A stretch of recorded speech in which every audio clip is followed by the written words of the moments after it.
guys ang pag-ano namin, pagko-construct ng kubo namin. Ito ang forma ng ano, ganito pala gumawa. Ayan. Dami, gagawa sila ng butterboard.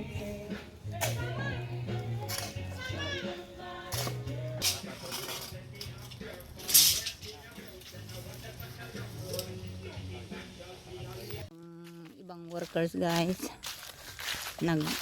nagtitiba ng kawayan. Bayaw! Kaya pagmerinda. Dito sila may natibas na sila na kawayan. Ayan. Ang haba-haba. Ayan. Ay. Sintaron tumulid ta. May kaya pagmerinda gani, matunaw da jay ice. Jay. Merienda time. Ganyan lang meron kami. Juice lang. Ayan. Medyo may forma na ng konti. May butas-butas na itong mga ano, paglagyan ng poste. Ayan. Diyan yung engineer namin. Ayan. Yung mga trabahador namin. Kuya ko yung isa. Dito kami kakain guys. Oh. Cowboy. Oh, ganito lahat. Nandyan na siya. Ko. Ayan, mayroon na siyang frame yung aming pinagagawang kubo. Kubo. Ayan. Bukas siguro ito ay mayroon na, mabubungan na siya. Ayan. Kuya ko ang nag-ano nito. Nagkarpentre. Ayan. Yan yung ibububong. Naulanan kaya ganyan yung ano bubong niya. Pero actually maano to. Malinis siya sa loob. Ayan. Umambon kasi kaya ganyan. Ayan, may frame na sa ulo. Ayan.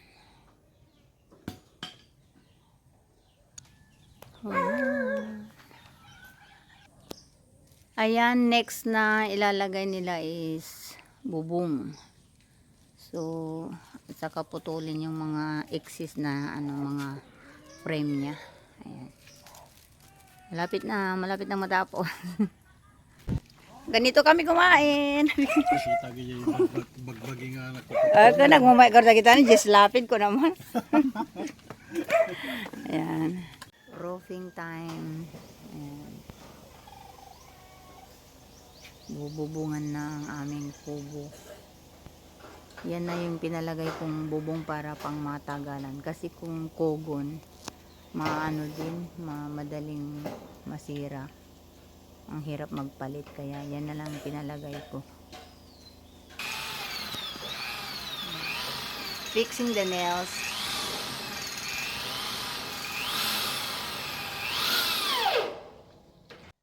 Una ta. Sagad.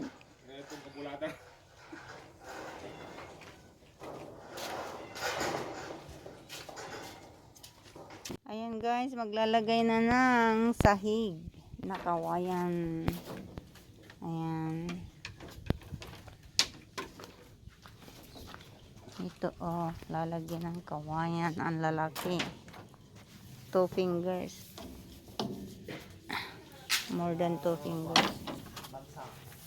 Okay, so kaya nagdadakkel mo. Ayan, ganyan siya. Ganyan siya lagyan ng sahig. Ganyan ang technique. Lagyan ng ng paet. Para manag yung inapon. Ayan guys. Di dos ang ginamit mo, hindi di uno. Paano mo na lang nga? Hanganag bisa gawin. Hanganag bisa sa ayan. Ganito guys ang magpako. Babarinahan mo na bago pakuhan kasi mabibitak yung kawayan. Ayan. Okay na. Pwede nang mag New Year dito mamayang gabi. Okay na. Sinasahigan na siya. Ayan, may bubong na din. Merienda time. Chinese noodles.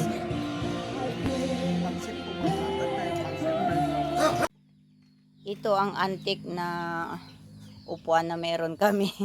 Ginawa pa ito ng tatay ko. And then yung cut tray, yan. Tapos yung dalawang silya na yan.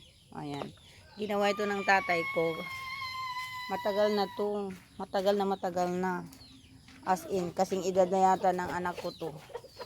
Oh, ang tatagal na to eh.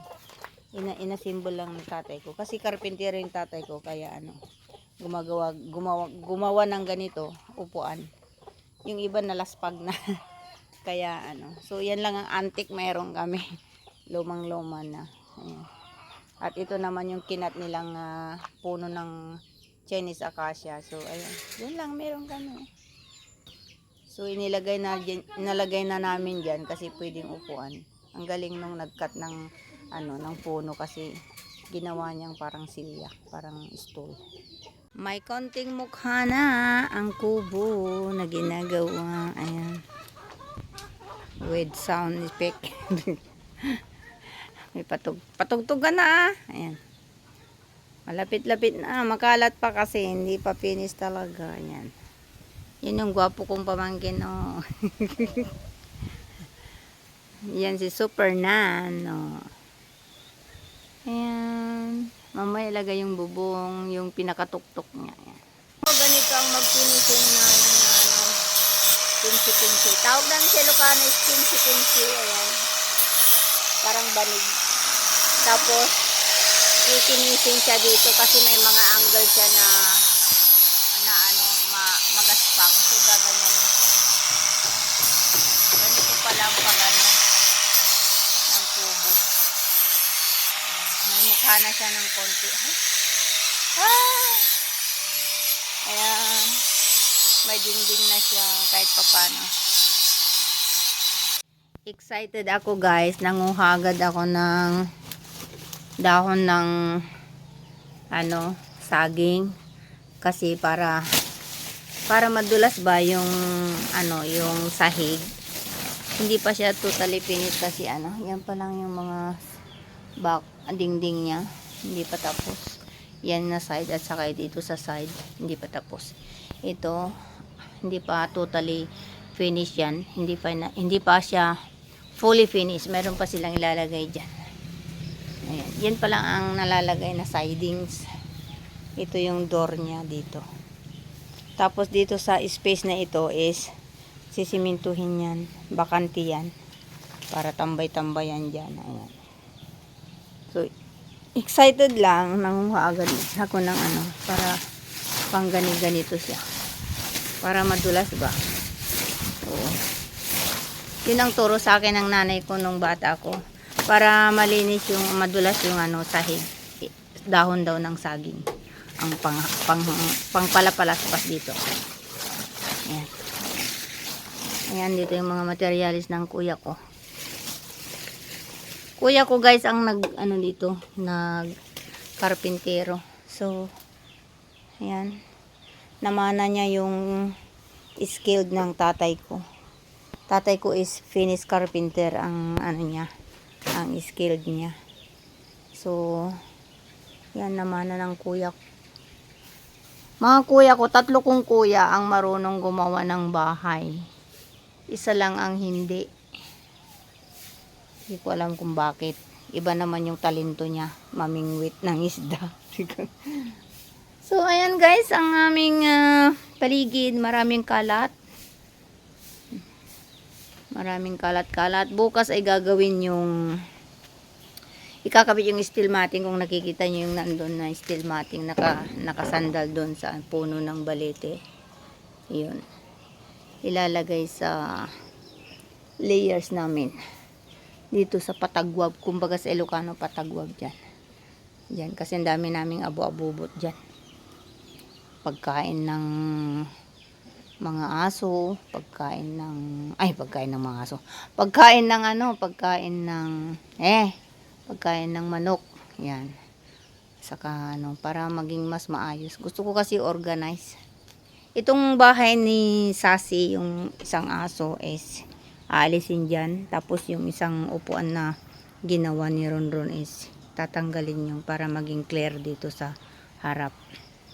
Yung ano, bahay ng aso na yan, i-move doon sa pinagsunugan ko ng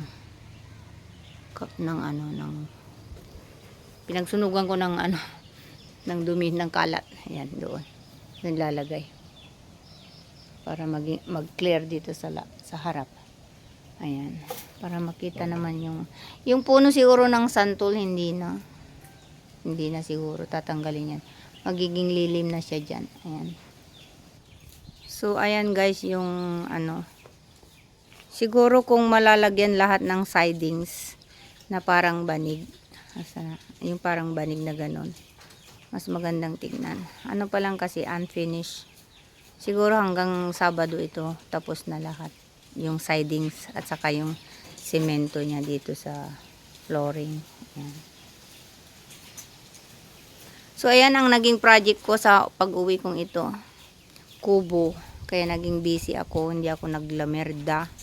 Hindi ako namasyal kasi tinutukan namin ito talaga dahil gusto namin magkaroon ng kubo dahil para alam niyo na mag-relax ganyan.